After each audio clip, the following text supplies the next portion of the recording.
Bienvenidos, estudiantes del módulo 1 de la Unidad de Ciencias Básicas, año 2020. En esta ocasión abordaremos la temática correspondiente a la cuarta guía de la subproblemática 4, denominada Compuestos inorgánicos y orgánicos. La mayoría de sustancias químicas del cuerpo existen en forma de compuestos. Estos, usualmente y desde el punto de vista de químicos y biólogos, se clasifican en compuestos inorgánicos, los cuales carecen de carbono y son simples desde el punto de vista estructural. Sus moléculas también tienen solo unos pocos átomos y no pueden ser utilizadas por las células para realizar funciones biológicas complicadas. Algunas de sus características son: pueden tener enlaces iónicos o covalentes. Comprenden agua y numerosas sales, ácidos y bases. El agua representa entre el 55 y 60% de la masa corporal total de un adulto delgado. Compuestos orgánicos. Estos siempre contienen carbono. En general, contienen hidrógeno y casi siempre tienen enlaces covalentes. La mayoría son moléculas grandes y muchos están formados por largas cadenas de átomos de carbono. Los compuestos orgánicos representan alrededor del 38 a 43% del cuerpo humano. El agua es el compuesto inorgánico más importante y abundante de todos los sistemas vivos. El agua tiene muchas propiedades que la convierten en un compuesto indispensable para la vida. La propiedad más importante del agua es su polaridad. Esta convierte al agua en un excelente solvente para otras sustancias iónicas o polares, confiere cohesión a las moléculas de agua y le permiten resistir los cambios de temperatura. Agua como solvente. En una solución, una sustancia denominada solvente disuelve otra sustancia denominada soluto. La versatilidad del agua como solvente de sustancias ionizadas o polares se debe a sus enlaces covalentes polares y su forma curva que permite a cada molécula de agua interactuar con varios iones o moléculas.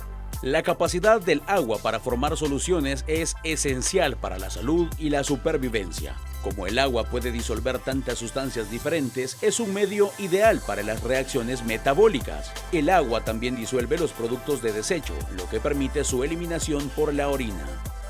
El agua en las reacciones químicas. El agua sirve como medio para la mayoría de las reacciones químicas del cuerpo y participa como reactivo o producto en ciertas reacciones.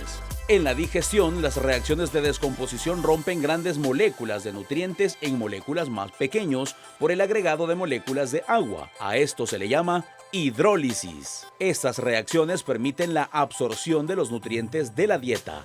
Cuando dos moléculas pequeñas se unen para formar una molécula en una reacción de síntesis por deshidratación, uno de los procesos formados es una molécula de agua. Entonces, ¿qué le pasa a tu cuerpo cuando dejas de tomar agua? Cuando el cuerpo no recibe agua, se deshidrata, lo que provoca sed. Pero eso no es todo. La deficiencia de sales genera fatiga, calambres, desatención, aumento de temperatura corporal y aumenta el ritmo cardíaco. Si la deshidratación es severa, no solamente puede haber falla renal, sino riesgo de trombosis. Y por el golpe de calor puede desencadenarse descompensaciones metabólicas severas que pueden poner en riesgo la vida de la persona. Cuando hay deshidratación crónica, en el peor de los casos, se producen menos secreciones, menos flujo de orina. Propiedades térmicas del agua. El agua puede absorber o liberar una cantidad relativamente grande de calor con solo un cambio modesto de su propia temperatura. Por ese motivo, se dice que el agua tiene una alta capacidad térmica.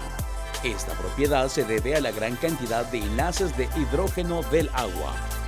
La gran cantidad del agua del cuerpo ejerce un efecto similar. Reduce la repercusión de los cambios de temperatura ambiental, lo que ayuda a mantener la homeostasis de la temperatura corporal. La alta capacidad térmica del agua es el motivo por el cual se utiliza en los radiadores de los automóviles. Enfría el motor absorbiendo el calor. Agua como lubricante.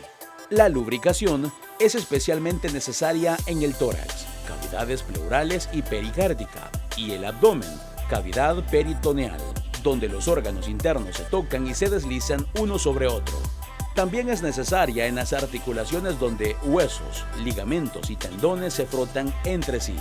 Dentro del tubo digestivo, el moco y otras secreciones acuosas humedecen los alimentos, lo que ayuda a su tránsito suave a través del aparato digestivo. Existen 3 mezclas líquidas comunes: soluciones, coloides y suspensiones. Pero antes definamos qué es una mezcla.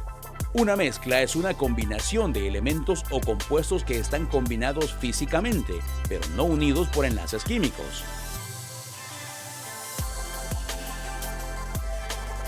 Soluciones. Cuando son mezclados, los solutos de una solución permanecen dispersos de manera uniforme entre moléculas del solvente. Como las partículas de soluto de una solución son muy pequeñas, una solución se ve clara y transparente. Coloide. Las partículas de soluto de un coloide son suficientemente grandes para dispersar la luz. Además, suelen impresionar translúcidos u opacos. Suspensión. El material suspendido se puede mezclar con el líquido o el medio de suspensión durante algún tiempo, pero con el tiempo sedimentará. Muchas moléculas orgánicas son relativamente grandes y tienen características singulares que les permiten cumplir funciones complejas. Las categorías importantes de compuestos orgánicos son carbohidratos, lípidos, proteínas, ácidos nucleicos y adenosín trifosfato, ATP.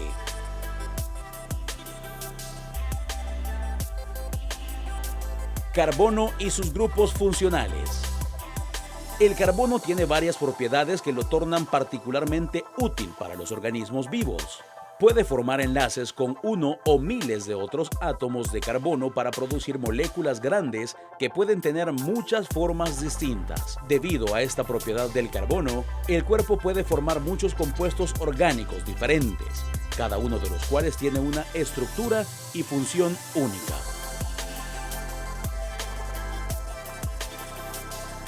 Los compuestos orgánicos se mantienen unidos por enlaces covalentes.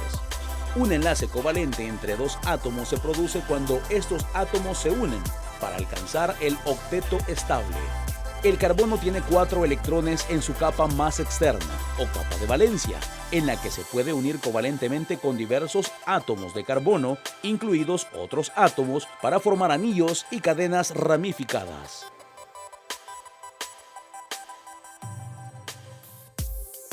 La cadena de átomos de carbono de una molécula orgánica se denomina esqueleto de carbono. Muchos de los carbonos están unidos a átomos de hidrógeno, lo que forman un hidrocarburo. El esqueleto del carbono también presenta grupos funcionales característicos, otros átomos o moléculas unidas hacia él. Cada grupo funcional tiene una disposición específica de átomos que confiere propiedades químicas características a la molécula orgánica a la que se une. En las siguientes tablas podemos observar los principales grupos funcionales de las moléculas orgánicas.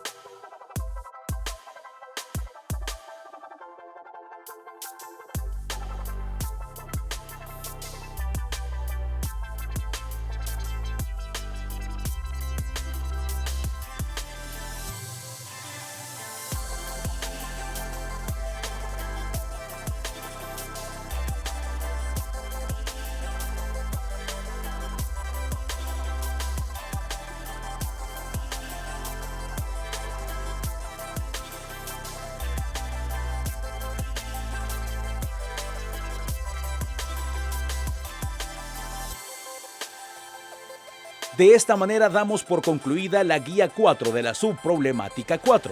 Por su atención, muchas gracias.